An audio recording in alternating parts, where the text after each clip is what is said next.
and we hope you will continue to to join our sessions and also to contribute to the ideas that continue to improve the Institute and its mission. So on that note, allow me to invite all our panelists to put on your videos, please, so then I can introduce you properly.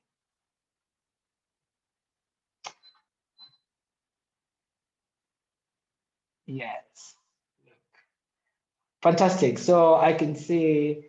So colleagues, allow me to introduce the next panel, which is going to consider a decade of impact in conversation with partners.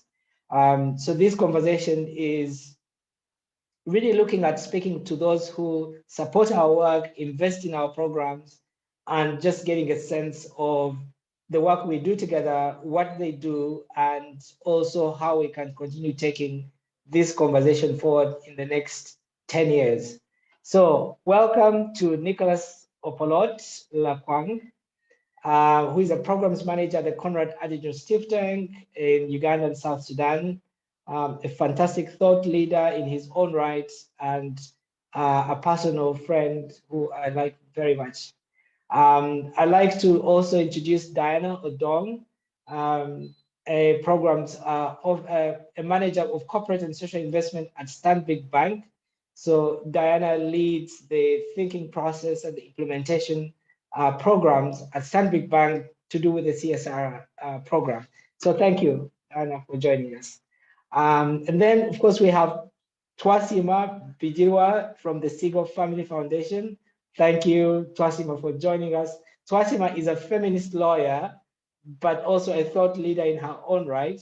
And yeah, so I'm looking forward to hearing your thoughts as we think together, Twasima.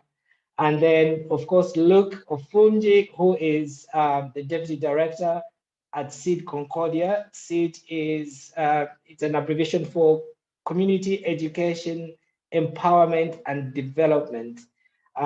It's based out of Concordia University in Montreal, Canada, and with a co-implementing office here in Uganda. So Luke, thank you so much for joining us. So first of all, guys, I like that coincidentally, we all have stories together at a personal level beyond you representing the organizations that you represent. Starting with you, Diana, I think, Diana, we've become such fantastic friends, and thinking together and reinforcing each other's positive energies, and already going on to even do more work together with the bank in supporting the bank to design more youth engagement programs. So I'm really happy that you're on this call and that we're working together. Twasima, who is, I should also mention Twasima was probably the first member of staff at the LeO Africa Institute. And when we were still trying to figure out things and run around and not knowing what to, just playing with ideas, as a fresh graduate from Makerere University with fire in her belly, she was able to come in and support me and support my thought process and make it seem like I was actually having so many exciting things. So thank you so much, Twasima, for joining. And of course, Luke.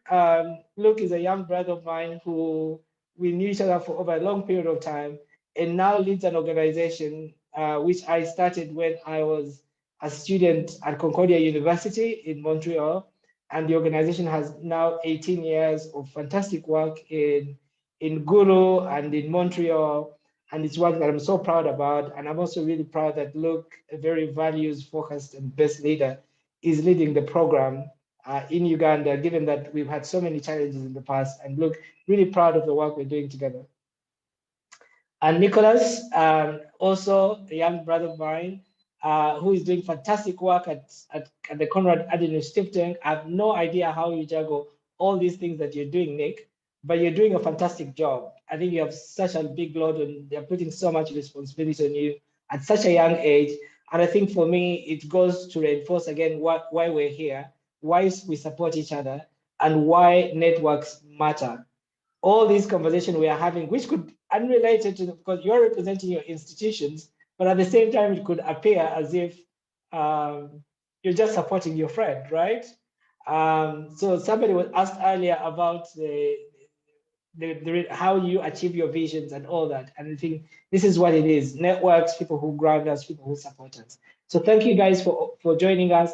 I'll start by inviting each one of you to just have your own thought process with the journey you've walked with LeO, what your organization see as the importance of investing in the work we do, the collaboration we have, and how you envision maybe the next 5-10 years will be in the space that we now occupy and support. So I'll start with you, Nicholas. Thank you, Awel. I'm happy to be here with everyone that's joined us online, but also to be here with the partners to share our story of partnership, to share with you the challenges, the opportunities that still lie ahead as we look forward to the future. Once again, I'll introduce myself. I'm Opolot Nicholas Akwang. I'm a program manager with the Konrad Adenauer Foundation, and I'm fortunate to wear two hats today on this call. I consider myself to be a member of the LeO Africa Institute community, but also on the other side of the coin, I am a partner of the Institute. So I'll be very cognizant of that fact today as we have this engaging discussion. So one, I'll really speak to why and what matters in regards to the collaboration and partnership that we have with the LeO Africa Institute. So what really informs the work that the Konrad Adenauer Foundation does essentially with LeO is that one, we're invested in the future of young people, and we recognize the fact that for Africa to be able to overcome the challenges that it is faced with now, we will have to invest heavily into the potential and build the capacity for young people to be able to lead their societies and their communities. And that really underpins the work that we do with the LeO Africa Institute, investing in people and trying to nurture their leadership potential so they can be able to attend to the challenges that we are faced with today in our modern societies. So over the 10 years, we've embarked on amazing projects together to one, identify specific gaps that we felt at the time were critical to address. And one of the inaugural projects that the LeO Africa Institute partnered with CAS was to design the Young and Emerging Leaders Program. So the Young and Emerging Leaders Program really speaks to the need to identify key individuals who are at the cusp of a new beginning in their communities that see themselves potentially as leaders who can be able to influence and inspire others to act. So this is what really informed the foundation for the year fellowship. But also we went on to curate an ideas platform, which was the LeO Africa Review, and subsequently the magazine itself, which we felt was a platform needed to crystallize on the ideas that we had been discussing about in the different conversations or platforms that we had designed. So we felt that we needed to come up with authentic ideas that discuss development in Uganda, on the continent, but also to share the aspirations of young people. And this speaks to what Awel shared earlier, that he had been to Europe and many other spaces where Uganda, where Africa was missing out on the picture. So for a very long time, Africa and our communities, we've been on the receiving end of these conversations. So we've not been really able to, one, influence the decisions that are made, but also to contribute to the agenda, because these issues affect us in our communities. But you cannot have people make decisions for you without you having to contribute your thoughts and ideas to it. And this really informed why we came up with the Ideas platform. And I'm happy to inform you that the platform is still alive and well and growing strong. And we hope in the next coming years, it will still remain a convening platform or structure which many young people can use as a point of reference to share their thoughts and aspirations for the continent. I will leave it at that and hand over the baton to Diana, and we keep the conversation going. Thank you, Awel.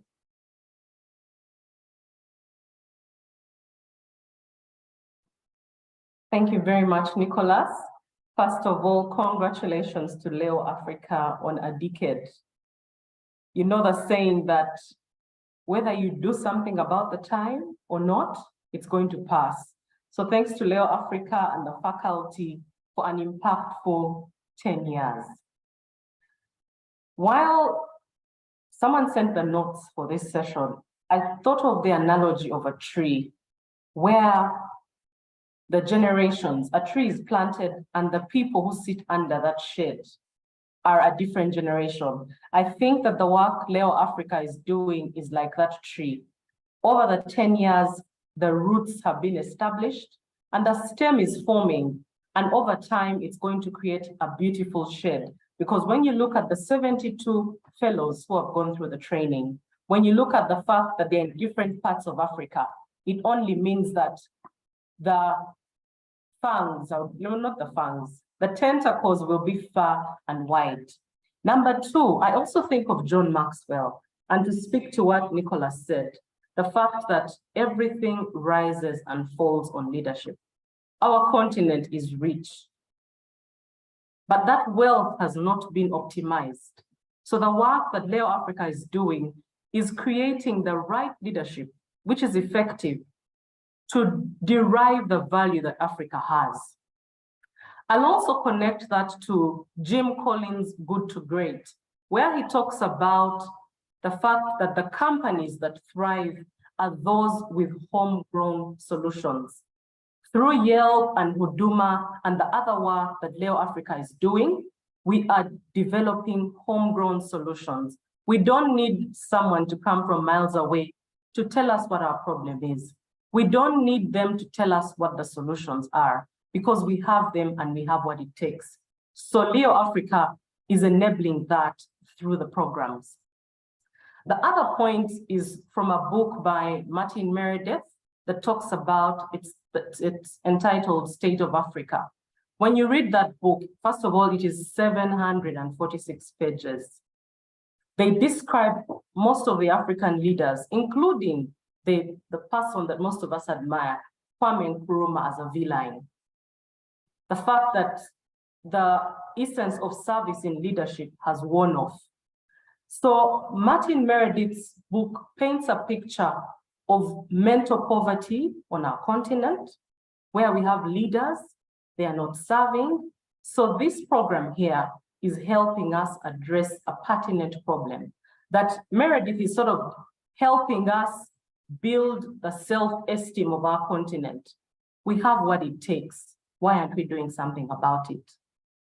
When we think about posterity, this program is enabling posterity that generations to come, LeO Africa will have left a mark through all the fellows that have gone through the program. In terms of what the partnership means and why Stanbic as an organization took on this year we celebrated 160 years of Standard Bank Group. And for me, I think that's an example of effective leadership. Because for you to pass on the mantle, you have to pass on the mantle, live at a good place, and the next person that takes after you is doing even more. So 160 years of Standard Bank is really that when you do things right, when you have the right leaders, you can sustain, you can transcend generations. The other thing is about our theme and vision. Africa is our home, we drive her growth. Uganda is our home, we drive her growth. So when LeO Africa philosophy, we just had to plug in. Like Awel said, what does that mean for the next years? We are already looking at a Stanbic Youth Advisory Board. We are in the financial service sector, but we want to design products and services that address the challenges that the youth have. So the members of this board will be the voice to the youth of our country. Thank you very much. Diana, you could pick on the next person you'd like to speak. Thank you. I will invite Twasima. Thank you. Diana, you really pronounced my name right. It's very rare for me to be in meetings where people can say it, can pronounce it how it's actually pronounced. a decade of impact. It's interesting hearing all of us reflect on the impact of Yelp and the LeO Africa Review, because I actively remember when we were just huddled in our very small office with Awel and a few others, ideating on what this could look like. And to hear from the fellows the extent of their commitment to these programs, I think we couldn't even have imagined at the time just how relevant these interventions would be. So congratulations to Awel and to everybody who has put in the work for the past 10 years. I'm here in two capacities. One, as a very, very big friend of the Institute, and also as a representative of Sigo Family Foundation.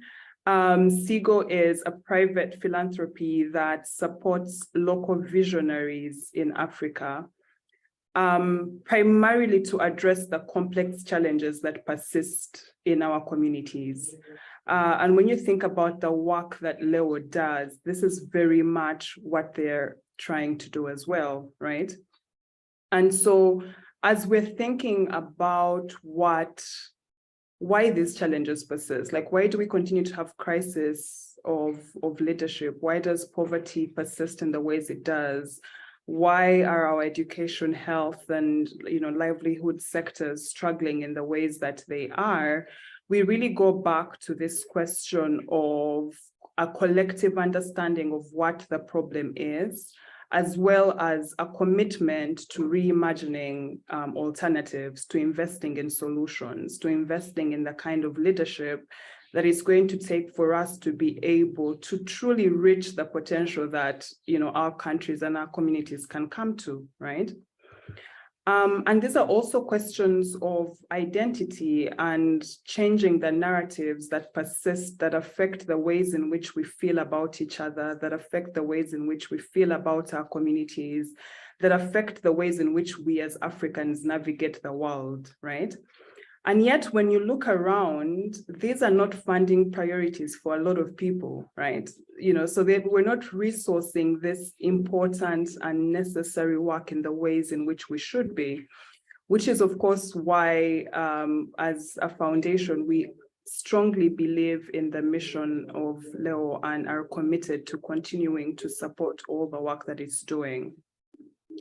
So we have, fellows of the Institute who have gone on to do amazing things and have also now gone on to become our partners. That is also the legacy of LeO. It's that when you look around in Uganda or Rwanda or Kenya and you look at who is emerging, who is doing creative things, who is trying to find solutions to the problems of their communities, a lot of them are going to be connected to the Institute. And that in itself is telling of just, how impactful this work is. So, in this post-pandemic world where so much has changed and yet so much has also stayed the same, the question of the next 10 years is how we collectively rebuild our communities, how we equally stay connected to each other, right? How we are building is important, but so is with whom we are building, right?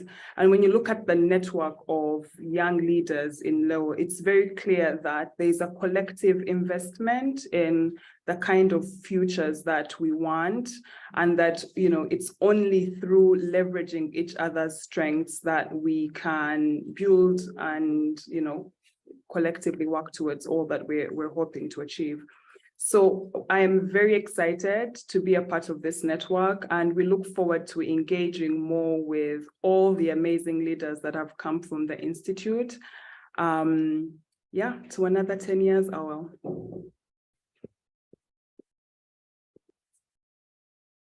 Over to you, Luke. Thank you, Twasima. Thank you, my fellow panelists. Thank you, Awel Oihangani. My name's Ofunji Luke, and I'm the Deputy Director of Seed Concordia in Uganda. First and foremost, I would like to congratulate you, Awel, and the team at LeO Africa Institute on the milestone of the 10 years. Seed Concordia and LeO Africa are sister organizations that was created by LeO Ihangani and Peter Shefki during their university time at Concordia, with the aim of utilizing manpower volunteerism to addressing community challenges. And over the time, Seed Concordia changed her niche towards using a professional internship program on enhancing skills of youth, but also using that to leverage and address community challenges. And over the time, we have worked closely with the Institute on projects such as the Gulu Green Marathon, but also the conference as a module of addressing climate crisis, especially in the region that faces indiscriminative cutting down of indigenous tree species, but as well addressing its own community challenges through the internship program. The internship program as well is an opportunity that we have engaged in with LeO Africa to train and build leaders, especially around Africa, but also from Canada. And that fits into LeO Africa's theme of building, the Africa that we want. And we found it best fit, not only because we are sister organizations, but one way or the other, we share similar goals and ambitions of building resilient communities in which we serve. For the next 10 years, for the next 10 to more years, SEED has committed her partnership and engagement with LeO in building a curriculum for students based in the diaspora, especially Canada.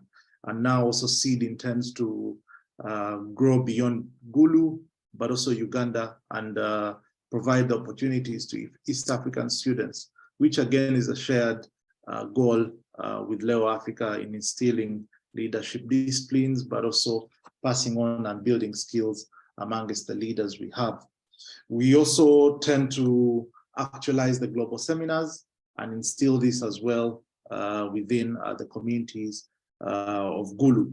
But also, well, as you're aware, with the emphasis and the collaboration of LeO, we had our first leadership meeting back in Gulu with the guidance of Kwesi and the team, where we were able as well to train community leaders, the LC1s, the village chiefs, and etc., especially with skills in leadership and how they can harness their potentials and partnerships moving forward, hence sharing the shared goal and value of which we all share. So I just wanted us to highlight the positions as SEED, of which we benefit from the partnership with LeO, hence committing our further support for the next 10 years. For your mate. Thank you very much. Asante. Thank you so much, everybody. So we just dive deep into the straight into the conversation, given that we don't have much time. But maybe to just hear from you, we just listened into a keynote opening with Martin Balaba, and I think all of you listened into the conversation, and he highlighted a number of issues. One is, how do we build a network of values-based leadership, and why it's so important that we invest in this space. Number two, how do we build programs that support young people to adopt and thrive? And also they emphasize the importance of building networks that sort of ground each other, in terms of support, but also keeping them focused. I'd like to hear you, as we now work together, as we shape the agenda of the next 10 years, perhaps you can share some of the reflections from your own experiences in your organizations in terms of how you see the challenge. What are the key challenges that emerging leaders like yourselves, because you're just young people yourselves, what do you see as the core challenges structurally at an individual level that you see this generation or the generation coming are the key challenges, and what can we do? What should we do? Given some of the insights of the challenges, but also the opportunities that we heard from Martin's keynote address. So I can start with you, Twasima. You have a wide network of single members across the continent. Your organization is invested in supporting various social entrepreneurs, innovators, and some of the thought leaders of the continent. How would you see your organization's position to support communities to build, adapt, communities, a generation of adapt, which is adopting, and thriving? Right. It's interesting. I think about this question a lot, primarily because a lot of things have changed because of COVID, and I sometimes wonder if a lot of us are paying attention to the opportunities that are emerging, especially for young Africans now.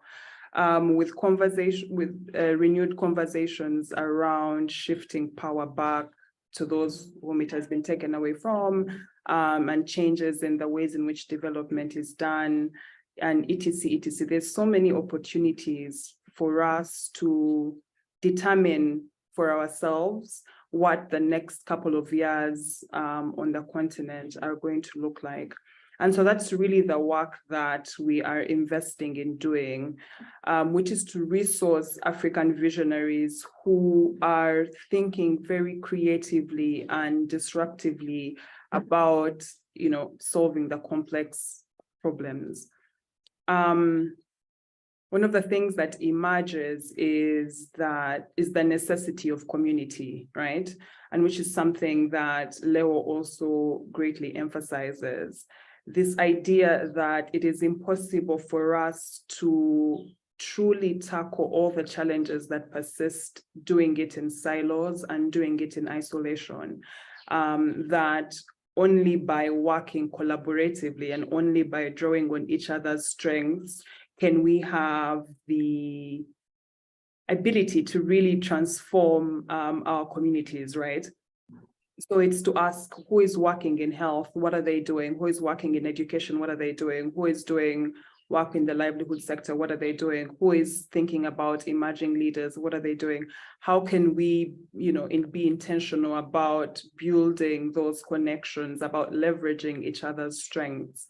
That's very necessary work, and yet it's not work that we actively engage in on a daily, right? So the importance of community, the importance of convening and collaborating, the importance of building and leveraging on each other's strength is work that the Institute has been doing for a long time. And a lot of people and a lot of us are now coming in to learn and to equally support. So that's what I see as the emerging opportunities. I like to believe that there's no such thing as an impossibility, and that if we can think it, if we can articulate it, we can work towards achieving it. And right now is the time for us to reimagine and work towards alternatives and to be as disruptive to the status quo as we possibly can.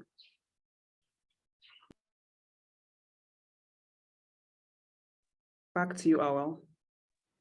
Great. Nicholas, what are your thoughts? How is CAS positioning itself to support its extensive network of young people to especially in these challenging times? Thank you, Awal, for raising this critical issue for us to share. One, I think we need to take stock of the old problems, but also the new context in which we find ourselves in, and looking at some of the new approaches that we have to adopt to be able to survive and build a sustainable future for young people. So we still recognize that, one, young people still face the challenge of leadership. So when we talk about leadership, you realize that the world is at the cusp of a new era. We're just coming out of a pandemic, and Uganda in particular, we are faced with another epidemic, which is Ebola.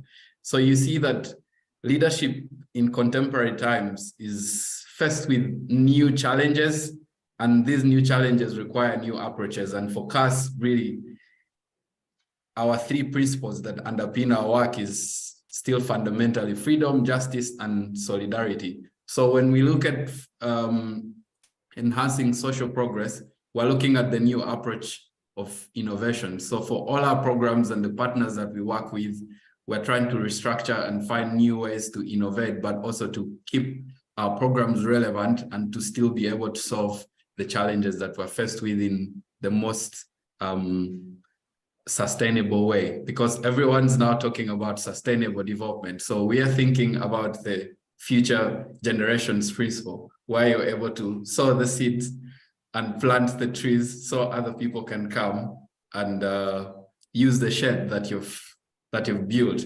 So for us really is one, still continuing to invest in young people, the future of work, because we need to recognize that the future will be African by 2050. So whether you like it or not, if we don't solve the growing challenge of Africa's population and the young people that continue to get out of the universities, that need to join the workforce, if they're not gainfully employed, if they don't have the leadership skills to address their social challenges, we will still be faced with the challenges of yesterday. So speaking to the 10 years of impact that the LeO Africa Institute has had in collaboration with the Konrad Adenauer Foundation, we still see it as an immense opportunity to engage young people and find meaningful ways to for their participation, because for us really at the foundation, we still see democracy as the main entry point for working with young people. So looking at new constituencies where you can find young people, such as social media, innovation, the arts and culture, really the places where young people are more interested in, this is where we are now entering. And the foundation is really restructuring its programming to see that we feel the need for people and the communities where they come from. So for us, the key thing is focusing on human-centered design. We are going back to the communities to ask them, what do you need? And we also go back internally and review, what are the resources we have? And what do the partners, what are the strengths that the partners have? So we can leverage our spirit to collaborate and be able to achieve the impact that Awel has been talking about. So thank you, Awel, and back to you. Thank you. And for you, Nicholas, how do you feel individually? Are you excited about this? Do you feel like you have all the support systems that you need, sort of like drive that agenda that you passionately talk about? I think I'm very optimistic about the future, and I always tell you this, that despite everything that's going on and the gloominess, the pessimism that people have, I am not cynical about the future. In fact, this is an optimistic invitation to the future. I see that we still have a very active role to meaningfully contribute, but me, myself, personally, I still have to overcome the challenge of one, enhancing my capacity to lead and continue to inspire others, and to be able to also develop myself personally. So it goes both ways, being able to do the work that I'm passionate about, but also being able to grow at a pace which is required of me to deliver. So that's the balance that I have to, thank you. Very cool. Yeah, thanks so much, Nicholas, for those insights. And Diana, I know we are working together on a great project, which maybe you can also shed a bit of more light on. But I think also to just bring it maybe back to the individual person, you, as like the same question I asked Nicholas, the optimism of the future. How do we move away from the abstracts conversation that we're having and really create like real hope? Perhaps all of us on this call, we have jobs, we probably have jobs and we have an income. But we also have people on this call who are probably very optimistic leaders and who have passionate ideas, who have energies to expound, and who are just looking to getting a headway into an opportunity. So you could share from an institutional point of view, but I think your own personal thoughts and feelings about creating a future that's hopeful for young people, what that looks like. Thank you, Awel. if I could just go back to what Dr. Balava talked about, the fact that COVID sort of brought to light something that many of us on the African continent had been brought up with, the fact that the West is more superior than Africa. During COVID, it was revealed that we probably are at the same playing level in certain areas. So for me, I see that started us off on a journey of make-believe. That even us as a continent, there are things that we can actually do. You know, there are things that had been shrouded in glory from the other side that now we are realizing we as a continent can do.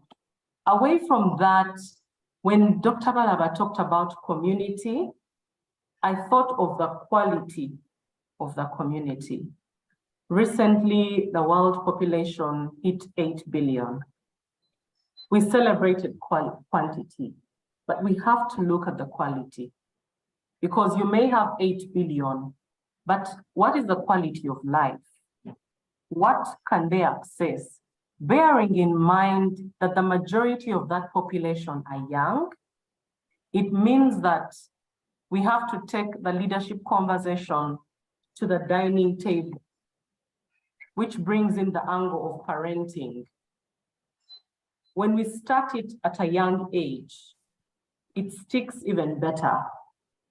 So as an organization, the interventions we are doing, one of them is maternal health. So we are working with the Ministry of Health in terms of reducing the mortality for mothers and babies, which speaks to the quality. When we go to the secondary school, we have the National Schools Championship, still about creating a sense of make-believe. We have children from as far as Gulu, Lira, Fort Poto, and you give them an opportunity to try their hand at something different. What is the narrative? After school, you have to get an 8 to 5. But what is the alternative? We live in communities that have challenges, and we can be a part of the solution. So we enable them to get into that mindset. And because of the additional categories we have created, they can continue that after school. So we move on to the next age group, which is now where LeO Africa comes in. I may not have had the opportunity at secondary school, but there's an opportunity after university. And that's why it is important, the work that LeO Africa does. Because again, no matter the society, the tone is set at the leadership. So this initiative and intervention, it will impact the quality of life. It will impact the quality of services in the country. It will impact our future as a country and as a continent. So Awel, those are my thoughts.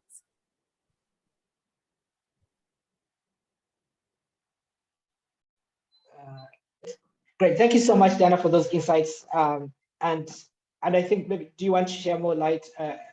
It may be premature, but I think the work also that the bank is investing in terms of getting young people to be at the center of advising it to, in terms of first of all, auditing. I like the way we, in our sessions for co-creating, looking at institutions like Stanbic Bank, which has so much influence in the financial sector and determines who gets what at what rate, you know, saying that we want young people at the center of our advisory board or at the EXCO to be able to evaluate what we do openly and tell us what we're not doing right.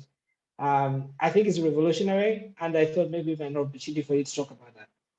Okay, thank you very much, Awel. So I came across the term VUCA, and I like to talk about it. Volatility, uncertainty, complexity, and ambiguity. It seems to have become the new normal. Now, when it comes to the area of products and services, every organization wants to be of value to the community, to the customer that it's serving. To get here is from a realization that sometimes we sit in a boardroom and come up with brilliant ideas and solution for an age group, solution for a group of people. So we are doing it differently this time, and we are setting up a youth advisory board that is going to play an advisory role to let us know that, guys, look here, you are serving us this menu, but this menu is not going to help us. So from these conversations, we're going to go deep into to understand the youth from their point of view. The other side to this is that it's a training opportunity for them because they get to understand the dynamics, the structure of a corporate organization. So it is a two-pronged thing. They are solutioning, but they're also learning in the process. So thank you, Awel, for queuing that for us. Thank you very much. And we're working with LeO Africa on that. Thank you. No, we are really excited about this. I think it's going to just, first of all, Stanbic is such a reputable organization. So for us, it's an opportunity to have impact at the center of an institution like Stanbic Bank, and we're really excited about that. And also just to let everybody who on the call know that there will be a call going out for people to apply to join the board, the advisory board, and I think many people on this call will probably be eligible, which is I think from 18 to 35. So it's an opportunity, I think, to be at the center of decision making with an institution that is so reputable for over a year. So we'll be keen to share this opportunity with everybody who is on this call. So look, so my story with Sid, when we set out, I was quite young when we set out to set up this organization in Canada with my friend Peter. And at that time, we thought we need to create more champions for Africa in the Western world because the West is so ignorant about how they see Africa. So my view was we need as many people who probably end up in leadership in the Western world to have an idea of what Africa is really about, truly. And the best way to do it, we thought, would create an opportunity that gets young people who are driven to come and spend 2-3 months at a time in Uganda, and that can give them an insight into maybe what our communities are like and build more friends for Uganda and for Africa in the world. And I'm really glad that we've succeeded on that front with over 500 young people from around the world who go through Concordia University who have participated in this program. But I also like that we pair them up with this pairing with Ugandan young people to work together. And of course, the result has been amazing collaborations and partnerships. Seed children, many brown children as a result, but mostly really the impact of the work that we have, that we are doing in the communities in Gulu. So here, just you're on this call. On the other side, you're working with Kwesi and the team at LeO. How does this inspire you to see how we can continue this kind of initiatives? It's been almost like 18 years since we set up this organization. What lessons do you draw from this? What inspiration do you take to encourage you to continue doing the work you're doing? Thank you, Awel. I think the strongest takeaway lessons for the journey of Seed and the collaboration between Seed and LeO has strongly been collaboration. Twisima mentioned it, and most of the time we organizations or multinational companies tend to execute their projects in silos, but the numbers, the greater impact is felt. We were able to reach places that we don't reach through the leadership forums we had in Gulu, but also through the deliberate work we have just concluded in Kabale, especially with the female teachers, while addressing patriarchy, but also helping them attain their degree in a space of 1 year, while using innovation as a platform. The opportunity as well we have going into the next 10 years is an opportunity to leverage on the growing numbers, especially as SEED, we look at the demographic of youth, where we address the problem of unemployment through enabling them, integrate them into our main core projects, where they learn the skills for 4 months during our professional summer program, where we have students obviously from Concordia University and students from all over universities in Uganda. So we send out a call where the students get to apply and are later subjected to these different projects and gain hands-on approach, So that is the opportunity as well we see that we shall leverage on, especially now that those numbers are going into productive labor. So how do we have a labor force that is of quality, as alluded to by Diana? How do we continuously engage these youth through our different programming, through our different skilling, but also critically is how do we enable our counterparts, tell the African story, authentic story, How do we also address our challenges using indigenous solutions, but also solutions that trickle down, especially to the layman. So in regards to the opportunities available for us for collaboration, one is to intensify our structure for collaboration so that our impact is felt, and then also to leverage on the growing numbers as alluded by Diana and Nicholas on addressing quality leaders that we ought to have while demystifying as well the African story that is out there. Thank you, Awel. But over to you. Thank you. Thank you so much. So Trish, I'm going to come to you, and we're just getting into the next session, which is going to be just as exciting with Magnus Muchunguzi and Katia. Magnus is in Geneva and Katia is in Zambia. So I'm really looking forward to that conversation. Trish, let's bring it down to us individuals.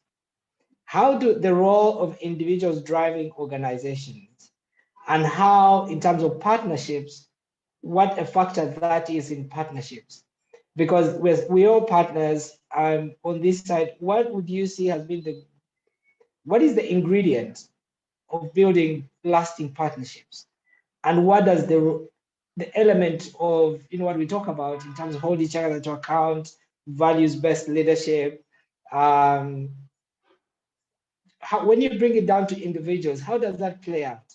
Because as you know, with the LeO Africa Institute, we've been very intentional in keeping not that we want to keep the organization small, but we're very intentional in who we work with. And we don't just go out and apply for every single funding opportunity that is there, mostly because of the core values and the mission we've set, and also the need to grow organically. But when the partnerships that work, they also, from my experience, a personal element has a big role to play. What would you share in terms for those who have small organizations, small businesses, they want to build partnerships? What insight can you provide on that?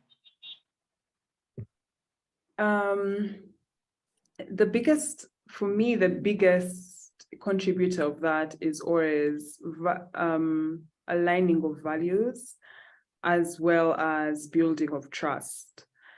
Because that's really how community and collaboration are fostered, right? It's that me and you have aligned on the vision, we understand what we're trying to do and why it's important, and we trust each other enough to be supportive of each other's goals and wants, and to give each other grace when it is required. And so that's really the ways in which SEGO fosters partnerships with all our partners, and the ways in which, even as individuals, we work with partners. So that, we do this thing called trust-based partnership, where it's that I inherently trust that you are purposing to do good, And that, dictates the ways in which we show up to conversations. It dictates the expectations that we have of each other.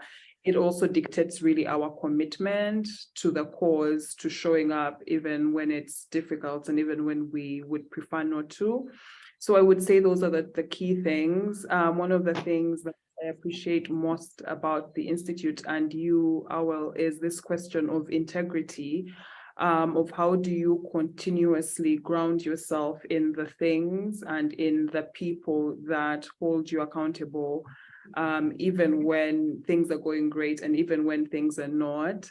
And the integrity is a huge part of the ways in which we can foster relationships that are sustainable and that are built in mutuality. Brilliant. Diana, 1 minute. What are your thoughts on that? You're muted, Diana. Oh, thank you. While Twasim was speaking about trust-based partnership, I quickly wrote that down because I think it's important in terms of values that when you set out to do something, you have the right sort of partnership. We cannot deny the impact of partnership in terms of scaling the impact. And the truth is that the challenges are quite many.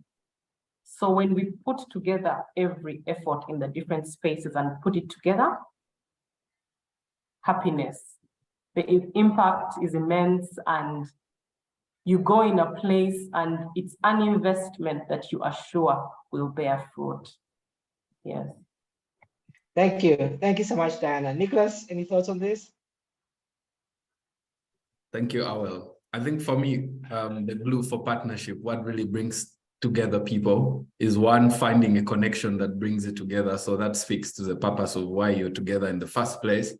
But to make it actually work, you need to have trust between yourselves, be authentic, and still hold yourselves accountable to what you've set out to do. So for me, this is really speaking to clearly defining the expectations and always going back to the drawing board whenever you need to shift direction to be able to serve the people that you're meant to serve. So at the end of the day, the objective is service, really. Service to the community, service to our people, and leading in the best way that we can. Thank you. Any last thoughts, Luke? Yes, I will. We will raise 3 components, which are ultimately what my colleagues have shared: trust, accountability, and performance. All these go in tandem. And with trust as well, you have a responsibility to be accountable to the beneficiaries, but as well, obviously, to the partner themselves. But also, we ought to perform in regards to our set out tasks and obligations to enhance each other's capacities, but also to fulfill the obligations of the partnership. Thank you. Thank you so much, guys. I think this was such a great conversation. We very much appreciate all the support you provide to our organization. We enjoy working with you. We are purposeful with working with you, and we look forward to continuing to enhance this this relationship.